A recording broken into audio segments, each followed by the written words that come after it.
Hello students, welcome to Anshu's Education Corner. This is me Anshu once again with all of you with a new video. और आज की video में हम बात कर रहे हैं जिपमर बीएससी नर्सिंग काउंसलिंग 2024 के बारे में। जी हाँ, अगर आपने नीट 2024 दिया है तो अब आपको वेट है कि जिपमर की काउंसलिंग कब शुरू होगी, कैसे काउंसलिंग होती है, कैसे आपको पता चलेगा, आप रजिस्ट्रेशन कैसे करेंगे, कौन कौन से रिक्वायर्ड डॉक्यूमेंट्स आपके पास होने चाहिए और सबसे बड़ी बात कि कितने स्कोर वालों को जिपमर में बीएससी नर्सिंग के लिए सीट मिल जाएगी। तो ये सारे सवाल अगर आपके मन में भी हैं, ये क्वेश्चन ये डाउट आपके भी हैं, तो इस वीडियो में सारे आंसर्स आपको मिलने वाले हैं, तो वीडियो को आप एंड तक ज़रूर देखें। जिपमर एक गवर्नमेंट मेडिकल इंस्टीट्यूट है, एक टॉप रैंक इंस्टीट्यूट है, ये आप सभी जानते ही होंगे। और यहाँ से बीएससी नर्सिंग करने के लिए आपको नीट एंट्रेंस एग्जाम देना होता है। और बीएससी नर्सिंग ही नहीं, अगर पैरामेडिकल भी आप करना चाहते हैं जिपमर से तो उसके लिए भी आपको नीट का एग्ज़ाम देना होता है। तो आपने नीट तो दे दिया है, आपका स्कोर भी आ गया है, लेकिन अब बात ये आती है कि इसके रजिस्ट्रेशन कब शुरू होंगे काउंसलिंग के लिए, क्या प्रोसेस रहता है काउंसलिंग का, और कितने मार्क्स अगर आपके हैं तो क्या आप एलिजिबल हो रजिस्ट्रेशन करने के लिए, और कितने मार्क्स पर आप कितने स्कोर को आप सेफ स्कोर मानकर चलेंगे जिससे कि आपको लगे कि हाँ, हमें जिपमर में बीएससी नर्सिंग मिल सकती है। तो यही सारी चीज़ें हम आज की वीडियो में डिस्कस करने वाले हैं। तो यहाँ पर जो आपका रजिस्ट्रेशन शुरू होगा जिपमर का, वो जिपमर खुद ही कराता है, यानी कि जिपमर की जो काउंसलिंग होती है बीएससी नर्सिंग के लिए वो एमसीसी नहीं कराता है।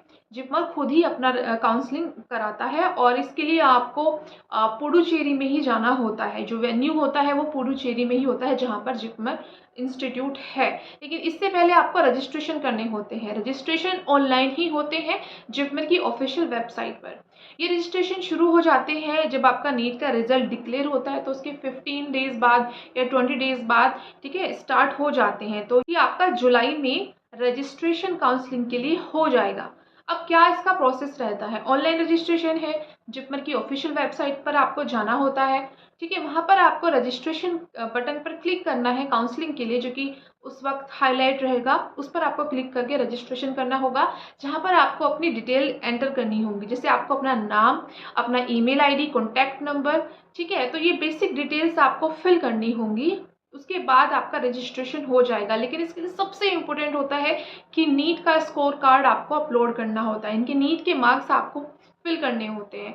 तो ये सबसे बड़ी एलिजिबिलिटी क्राइटेरिया है कि अगर आपने नीट ही नहीं दिया है तो आप एलिजिबल नहीं है काउंसलिंग के लिए। तो नीट के स्कोर आपको फिल करने होंगे, नीट स्कोर कार्ड आपको अपलोड करना होगा।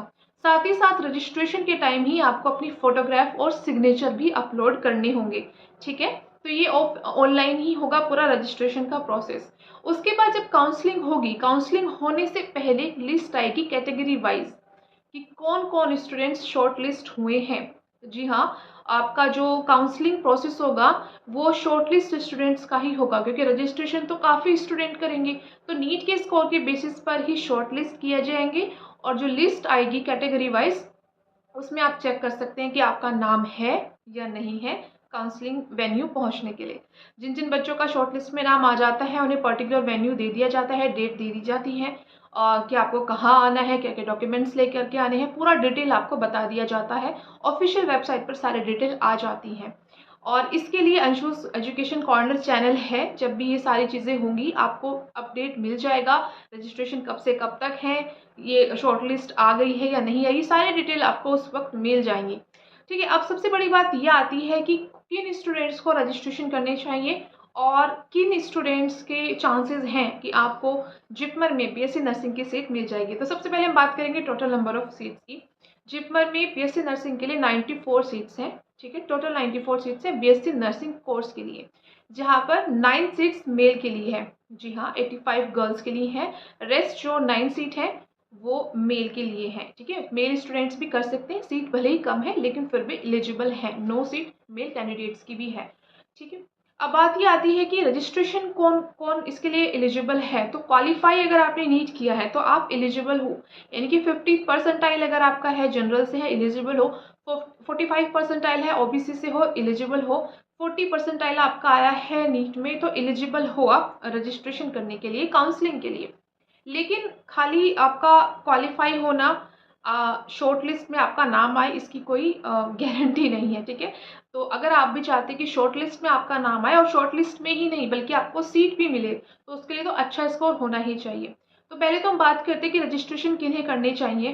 तो क्वालिफाई है बिल्कुल आप कर सकते हैं, लेकिन एक श्योरिटी कि नहीं मैं तभी रजिस्ट्रेशन करूँगी जब मुझे थोड़ा अपने आप ये हो कि हाँ मेरे चांसेस हैं मुझे सीट मिल सके। तो 300 प्लस स्कोर अगर आपका है किसी भी कैटेगरी से, ठीक है, अगर मैं जनरल ओबीसी की बात करूँ तो 300 प्लस अगर आपका स्कोर है तो बिल्कुल आप रजिस्ट्रेशन ज़रूर करें, आपके चांसेस हैं कि आपको सीट मिल जाए।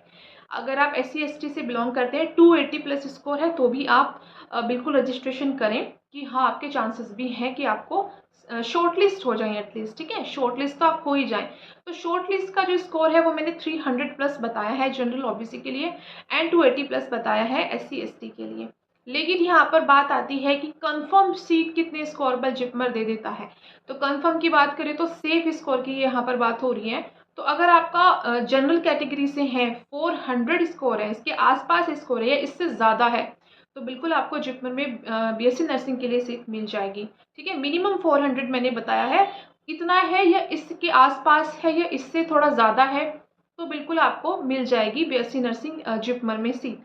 बात करें हम यहाँ पर OBC की, अगर आपके 380 आते हैं या 380 के आसपास आते हैं, इससे प्लस आ रहे हैं, ठीक है, 380 प्लस है, मिनिमम 380 तो है ही, तो भी आपकी सीट आपको जिपमर में मिल जाएगी BSc नर्सिंग के लिए। वहीं अगर SC ST की बात करें तो अगर आपके 350 प्लस हैं, ठीक है, मिनिमम 350 है, इससे ज़्यादा है, इसके अराउंड है, तो आपको भी जिपमर में BSc नर्सिंग के लिए सीट मिल जाएगी। तो यहाँ पर मैंने इस पर्टिकुलर जिपमर की बात करी है। अगर आपने नीट दिया है तो आप 16 अदर इंस्टीट्यूट के लिए काउंसलिंग के लिए भी अप्लाई कर सकते हैं, जो कि जिसकी काउंसलिंग MCC कराता है। नेक्स्ट वीडियो MCC काउंसलिंग के रिगार्डिंग होने वाली है। तो अगर आपने भी नीट दिया है और आप चाहते हैं कि कोई भी इंस्टीट्यूट आपको मिले नीट स्कोर बेसिस पर, तो आप चैनल से कनेक्टेड ज़रूर रहिए ताकि आपको सारी अपडेट्स टाइमली मिलती रहे।